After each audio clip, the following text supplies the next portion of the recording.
Alhamdulillah, wassalatu wassalamu ala rasulillah. Assalamu alaikum wa rahmatullahi wa barakatuh. What I'd like to talk about today are the first 10 days of Dhul-Hijjah and the 10 nights of Dhul-Hijjah.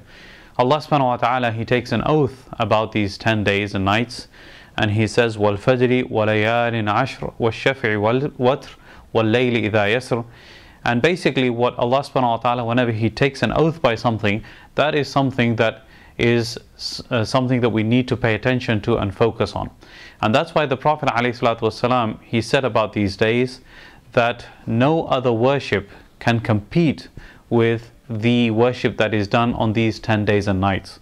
Okay, so the Sahaba asked him, Walal jihad fi sabilillah? Not even jihad fi sabilillah, which is one of the most important and the most rewarding deeds that a person can do. But the Prophet said, Walal jihad fi sabilillah. Not even jihad fi sabilillah, except if a person, he goes out with everything. He goes out with his health, with his wealth, all of his possessions, and he uses them all to promote the deen of Allah subhanahu wa ta'ala, and he comes back with nothing. Only and only then could that jihad fi sabilillah compete with the worship of these 10 days and nights.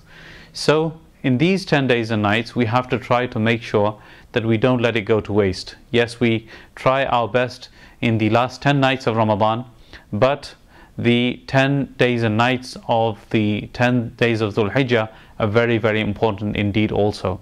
So what are we supposed to do in these 10 days? During the day, we should try to fast, and particularly fasting on the day of Arafah. The Prophet ﷺ, he said, صَوْمِ يَوْمِ عَرَفَةِ أَحْتَسِبُ عَلَى اللَّهِ أَن يُكَفِّرَ السَّنَةَ الَّتِي قَبْلَهُ وَالسَّنَةَ الَّتِي بَعْدَهُ. The fasting on the day of Arafah, I hope from Allah subhanahu wa ta'ala that it will forgive the sins of 1 year before and 1 year after.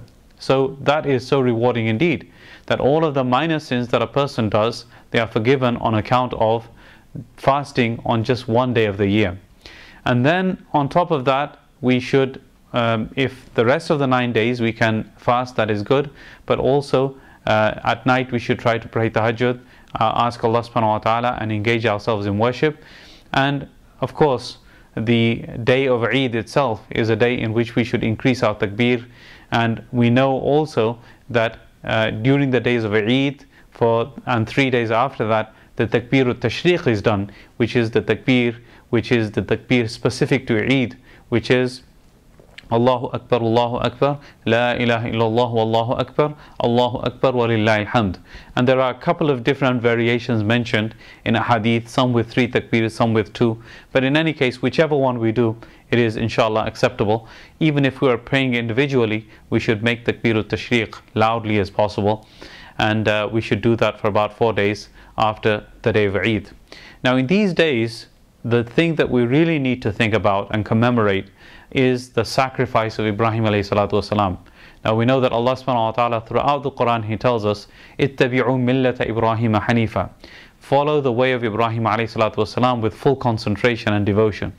And this is something that we need to keep in mind. We look at his story and we look at how he was so inclined towards Tawheed and worshipping only one Allah and avoiding shirk and condemning shirk, and basically telling people who are committing shirk that they're on the wrong path. How he was willing to sacrifice so many things for the sake of Allah subhanahu wa ta'ala. Allah subhanahu wa ta'ala, He declares in Surah Al-Baqarah, وَإِذِ ابْتَلَى إِبْرَاهِيمَ رَبُّهُ بِكَلِمَاتٍ فَأَتَمَّهُنْ. Allah subhanahu wa ta'ala tested Ibrahim alayhi salatu wasalam with so many things, and he completed those tests with flying colors. One of those tests was that after Allah subhanahu wa ta'ala, after so many years of longing for a child, He blessed him with Ismail alayhi salatu wasalam. Allah subhanahu wa ta'ala commanded him, go and put him in the middle of the desert with the mother. So he did as he was told.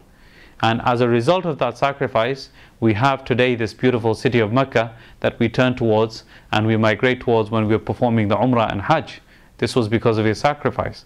And then when Allah subhanahu wa ta'ala, as Ismail alayhi salatu wasalam got bigger, when Allah subhanahu wa ta'ala commanded him to sacrifice his son, again remember, he is the only son at the time, Allah subhanahu wa ta'ala told him to sacrifice him. He was willing to do that just because of the command of Allah subhanahu wa ta'ala.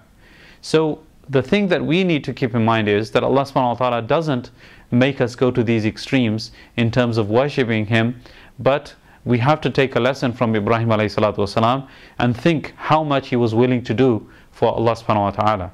And that's why we will understand he was known as Khalilullah. He was known as the beloved of Allah subhanahu wa ta'ala. So if you want to get anywhere close to that kind of a status, to be loved by Allah subhanahu wa ta'ala, then we should be willing to make all kinds of sacrifices. So we are not told by Allah subhanahu wa ta'ala to make any extreme sacrifices, but the thing is that small sacrifices like praying on time, waking up for Fajr, the sisters wearing the hijab, the brothers praying at work or praying anywhere when it's time, these are all small sacrifices that we make for the deen of Allah subhanahu wa ta'ala, and this is something that inshallah Allah subhanahu wa ta'ala will appreciate from us and He will reward us from it.